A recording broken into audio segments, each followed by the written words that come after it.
Welcome to College Smart Radio, helping you understand the true cost of college and tackle the runaway costs of financing a college education. College Smart Radio is hosted by Beatrice Schultz, a certified financial planner and founder of West Face College Planning. Now, here's your host for College Smart Radio, Beatrice Schultz. Why does it seem so hard to teach kids about money these days? It seems no matter what anyone does, it just doesn't seem to be sinking in. But why? A major part of the problem is that we have a financial culture that is sending mixed messages to kids. The culture seems to scream, buy now, pay later, and save never. Parents aren't perfect either. Many parents are living beyond their means and racking up sky-high debt, sending the wrong message to their kids as well. The message ends up being, do as I say, not as I do. On today's College Smart Radio program, we'll be discussing ways to teach kids about work ethic and making smart money decisions. Hi, I'm Beatrice Schultz. Welcome to our weekly show, College Smart Radio, where we help you tackle the runaway costs of a college education. Our show is all about bringing up-to-date and practical advice to parents who are dealing with the cost of a college education for their kids. With many private colleges costing over $50,000, $60,000 a year, a UC costing close to $35,000, and a California State University running $25,000, parents need more help than ever. We bring you that help by sharing ways to pay less, tapping into financial aid, and prioritizing your source of funds to make sure you get through the most expensive years of your life. Based on my own education and experience, I share my insights with you week in and week out. And I bring in experts in many areas of the college process, from counselors, financial aid officers, student coaches, parents, and even students. You'll learn firsthand the ins and outs of how to pay for college and survive financially. In addition to our show, you can find lots of powerful information at our websites, collegesmartradio.com and westfacecollegeplanning.com. We have many articles with up-to-date information on navigating the waters of paying for the runaway costs of college. We have a monthly e-newsletter full of content about college planning. We also have posted a glossary of key terms used in the world of college planning. Terms like total cost of attendance, FAFSA, net price calculator, and so forth.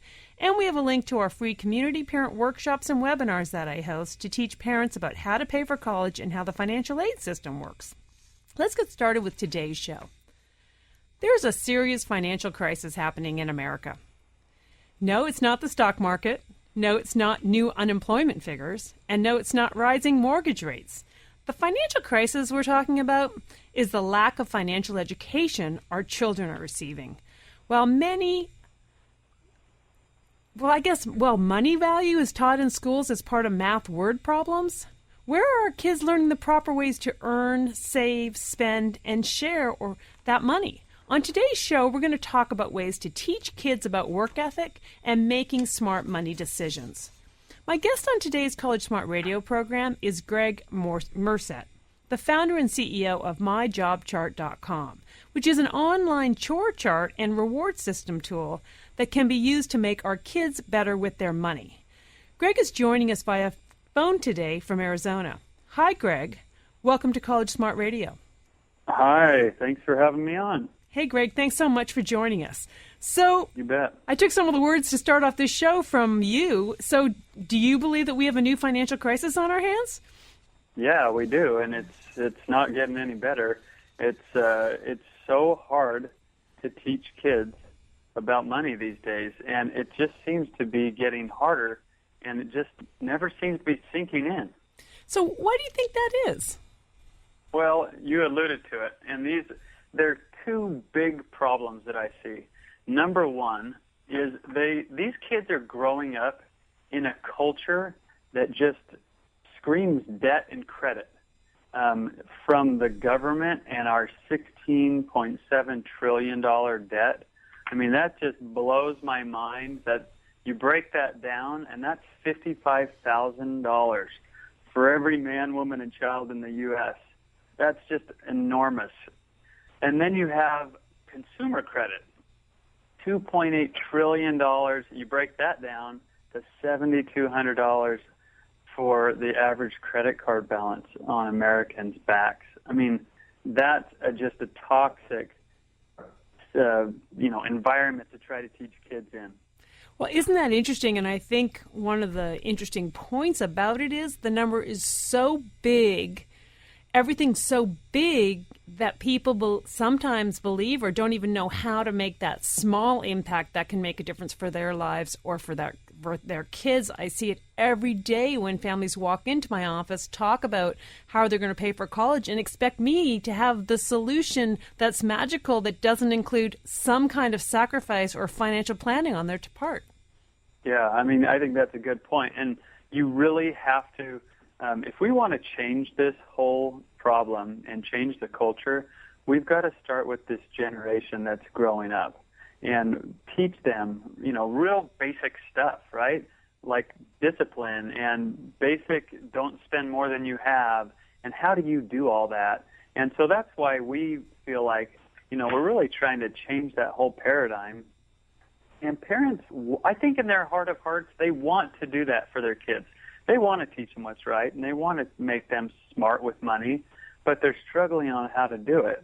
And so that's where, my job chart comes in, is that's a tool that a parent can use, but these kinds of things can really help a parent launch their kid in a direction that changes the conversation about all this, craziness, really, this debt and credit craziness that we're all a part of. It is craziness, and whenever I talk to students, because most of the time I'm talking to parents about the financial side of paying for college, when I'm talking to the students, and parents will often say that when I'm doing that student interview, they're asking me to talk about financial responsibility, to explain how loans work.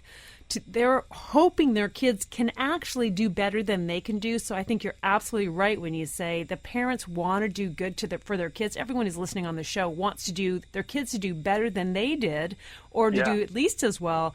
But too many of them don't have the education. So talk to me a little bit about what my job chart does. So my job chart is a tool. It's a free online job chart, right? I mean, this came to be because the old-fashioned way of putting something on the refrigerator, it just doesn't work anymore. Kids aren't engaged. And so my job chart is literally a tool that parents can use to give their kids jobs around the house.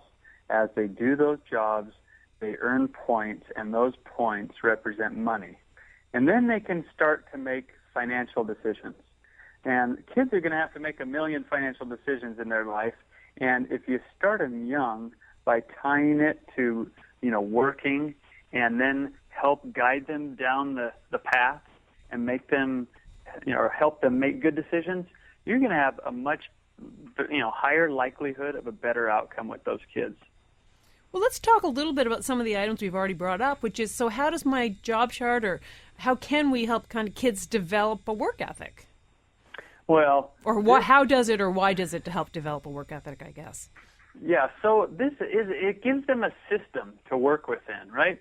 I don't think parents wake up every day. I don't wake up every day and say, how can I torture my kids today? Nobody thinks that way, I think, but it gives it a nice system. My job chart is a system in which a kid knows what's expected of him or her. And it's just a matter of fact, you've got to accomplish these things every day.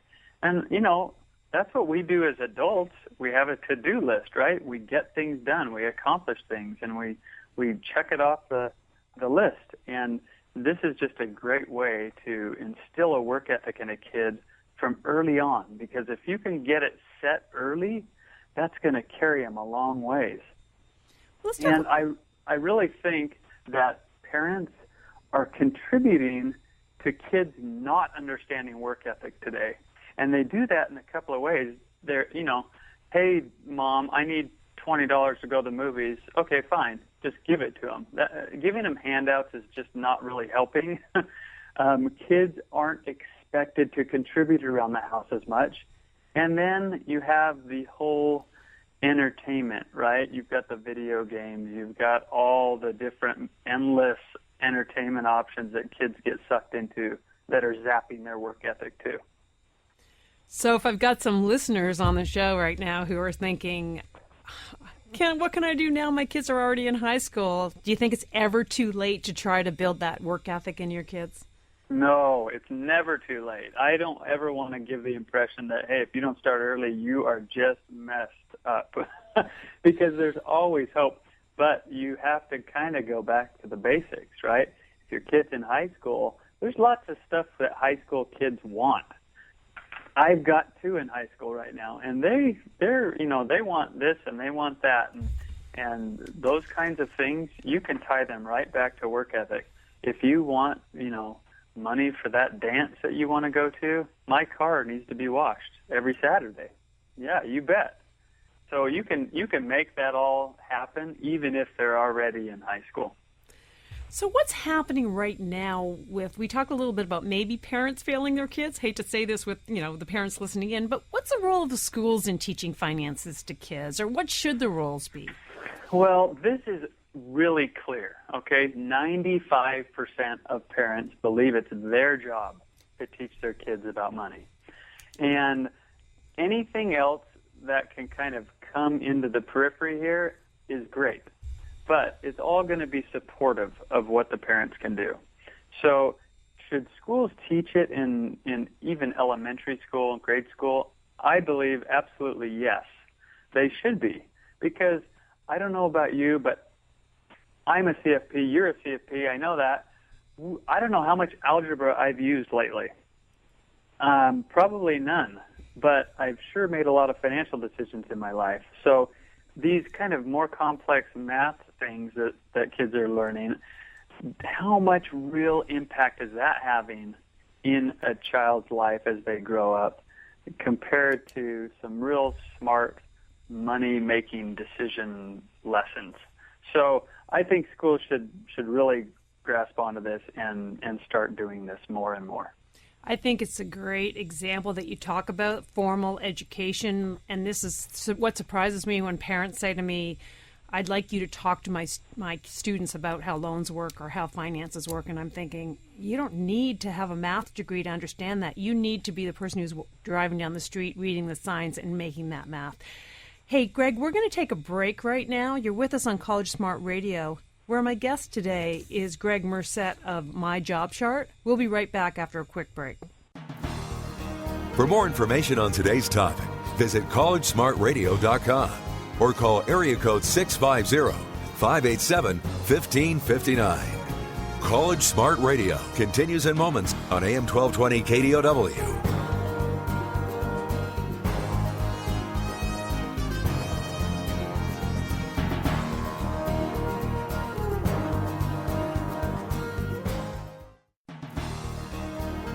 Contact Beatrice Schultz at collegesmartradio.com or call 650-587-1559. Now back to College Smart Radio with your host Beatrice Schultz on AM 1220 KDOW. Welcome back to College Smart Radio, where we help you tackle the runaway costs of college. Hi, I'm Beatrice Schultz. We all know that college is expensive and will most likely be some of the most costly years for a family. Understanding how to navigate the college costs is a smart thing to know. To help families be on this radio show, I host community workshops live and via webinar several times a month that explain the costs of various colleges, how the financial aid system works, and things to consider to prepare yourself for this tremendous expense. To learn more and reserve your seat, go to my website at collegesmartradio.com. If you've just joined us, I've been talking with my guest, Gregg Murset, the founder and CEO of My Job Chart. And we've been talking about financial education for kids, which is such a great stepping stone to making those right choices when you get to the point where you have to make those choices for college or as an adult.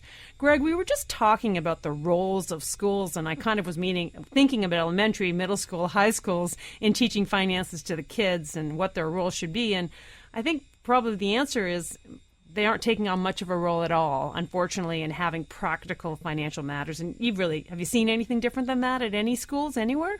No, and it's an interesting thing because the Department of Education came out with a study beginning of this year testing high schoolers on their knowledge, and when it comes to money, and literally there was no progress. And I think the reason that there is no progress when it comes to what they're teaching in school these days is they're teaching like these macroeconomic concepts before they teach them the basics of finance and money. And so you can't expect a kid to make progress if you try to make this enormous leap from nothing to macroeconomics. And so I kind of liken it to, that's how a kid learns how to read, right? They read little books, and then they graduate to chapter books, and now they get to bigger books. They don't just wait till they're in 11th grade and say, here's War and Peace, good luck. Yeah. They're not teaching the way that they should teach so that it's impactful. And, I mean, to go one step further, teachers aren't comfortable teaching this stuff, and that's probably another reason why it's not taught. Actually, that's probably true, and they haven't been taught themselves in a formal way from an education perspective. So let's talk a little bit about, what are the tips for the parents listening in on this radio show to prepare their kids for the financial challenges ahead of them and how to talk about financial matters and building responsibilities? I mean, what's your recommendation? When do you start? Okay, so that's a great question. I got a bunch of stuff on this. So first and foremost, start early. The earlier you start, the better. I think that 5 years old is not too early. And some studies just came out of Britain lately saying that same thing. The earlier, the better. So start early and often. The other thing that I think is a good recommendation is to be open about money matters in your house. So literally show your kids your mortgage statement, okay? And you're going to pay it, pull it out, and explain it to them. And you can make it be on their level. How about we live in Arizona? And as most of your listeners are probably aware, it gets hot here. And your air conditioning runs 24/7 just about. And we had this summer, we had an electric bill of $750, right? And that, when I tell my kids that that's what our electric bill was, it blows their mind. Right. But you have to be open with this stuff so that they know how expensive things are, how much things cost, what a loan is, and you have to pay it every month. And if you don't, you have penalties. All that stuff, they'll get it. Just open about it. It's a great point. And then when they get a little bit older, to have them really understand if they're going to a private high school, what that amount of money is. The numbers are real numbers, and I'm so surprised by even high school kids that I talk to or college kids who aren't really sure how much college costs. I'm like, wow, you need to know what it costs, even if you're not paying the bills. And it's a bummer for those parents that they're not sharing. That's great advice to start pretty early. And that's an interesting point you make, because there are a lot of kids that just flat out are missing the actual value of a dollar. They just don't quite get it, right? They haven't had that light bulb moment. I had an experience just recently. I was teaching about a dozen 13-year-old boys about money, and I took a stack of $20 bills, $3,000 worth of 20s, right? And I had this boy in the back count it all out, and he had this $3,000 of 20s in his hand. He thought, holy smokes, this is a lot of money.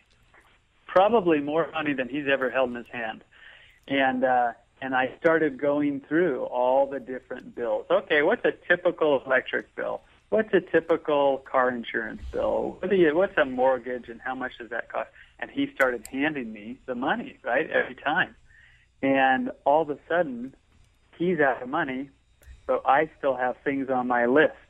And it was a big, eye-opening, light bulb kind of moment for him, like, oh my goodness, that's all in a month? So, yeah, kids have to learn that really early. That's a great analogy to adult money management also, because, I mean, I remember my parents had envelopes with cash for each of the bills when they were putting together the bills at the end of the paycheck, which they went to the bank cashed and literally were like putting money aside, even, I don't want to age myself, but 40 years ago or 45 years ago. And that doesn't exist anymore, even for people don't see the money, the physical money. So many adults never see that physical money either. They just see the bills, they see a number on a page. And I love that analogy to actually looking at that pile of money and recognizing how valuable that is. Right, and that's a great point, because money has just changed, right? I hardly ever have cash in my pocket. And my kids don't see me pull out cash and buy things. They see a card, right? And they don't see that kind of thing. So we have to change the way we teach them. And I use that cash analogy to turn on a light bulb. But after that, you've got to be able to teach them in this kind of electronic money age. And so that's another thing that I think is important with a system like, my job chart is it is electronic. It equates points to money, and they learn that very quickly. Kids are smart. They get that. And so it helps when they think, well, my points are money, and they don't necessarily have to be in my pocket, just like mom or dad doesn't have to have cash in their pocket to have money. So it makes it a good learning experience for kids to understand that whole thing.